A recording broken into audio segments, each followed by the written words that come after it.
They'll be up our asses before we have a chance to cover them. Nicholas sniffed. Since when have you ever cared about the laws of the Order? Hey, if you want to bring a war here, because you know that's what will happen if the Order finds us and attempts to take us back to the Credenti, I'm game. I'd have to be dead to return to my vampire community, so they'll get a good fight from me. But we must acknowledge that if they find us, everything we've created since escaping will be over. He lifted his pale brows. This is not fear, but reality. Nicholas stared at his brother, the terrifying angel with the shock of white hair hanging past his ears. Granted, Lucian could be a hot-headed shit who acted too quickly and apologized never, but his point, his reasoning for keeping Alexander away from the public, had merit. And Nicholas was never one to ignore reality. As a ballast, it had kept him and his mother clothed, fed, and breathing. And more vitally, it had kept them away from the Credenti and later, the Eternal Order, the 10 pureblood vampires who had passed on to the middle world, yet made the laws, punished the lawbreakers, and governed every vampire Credenti on Earth. Nicholas nodded. All right, he stays. But I want to see him and speak to him first. Are you going to give him a hug? Lucian drawled. Tell him everything's going to be all right. Share some feelings, perhaps? Nicholas didn't bite back. He was nothing if not controlled. It was how he survived within his own head, within the memories that lurked there. Enough now. Open the door, little brother. With a sniff of derision, Lucian turned and punched in the alarm code.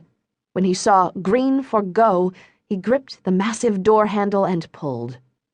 The brothers entered, quickly filling the small space with their massive frames. Nicholas looked around.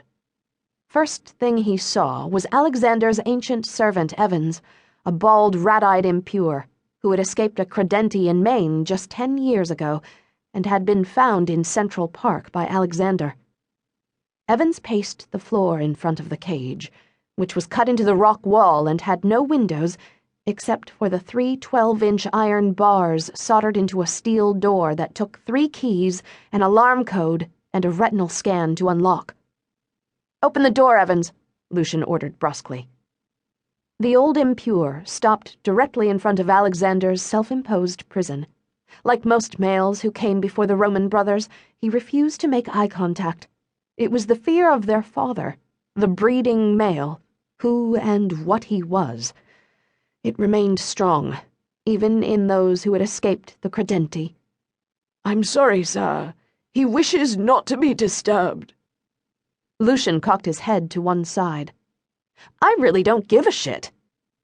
Easy, Lucian, Nicholas said in a calm voice, well aware that the old vampire was just protecting his master, the one who had taken him in and given him a new life. Step aside now, Evans. But, sir... I'm a gentleman, Evans, Nicholas continued easily, and would drain your vein quickly and relatively painlessly, but Lucian, as you know, has little self-control. Evans paled. Yes, sir. Do it, Lucian said. Quickly. His hands shaking, the servant did as he was told, disarming the alarm, performing the retinal scan, and fumbling around with the key as he unlocked the door. Then, without looking at either brother, he stood back and watched as the door rolled to one side. It was pitch black inside the cage, freezing, and smelled of disinfectant, just as Alexander liked it. Lucian was the first to enter, but he was barely 5 seconds inside before he let loose a string of curses. Nicholas reached his brother's side in a millisecond. What's the problem? When he saw the reason for the outburst, he stalked out of the hole in the rock and went directly to Evans, his nostrils pulsing with each heavy breath. Where is he? Evans's entire body trembled with fear. I couldn't stop him, Look at me, impure, Nicholas demanded. Evans's gaze flickered up. He saw Lucian coming toward him too, and looked ready to pass the hell out. How long? Nicholas repeated. An hour, Evans squeaked out. Shit! Nicholas turned.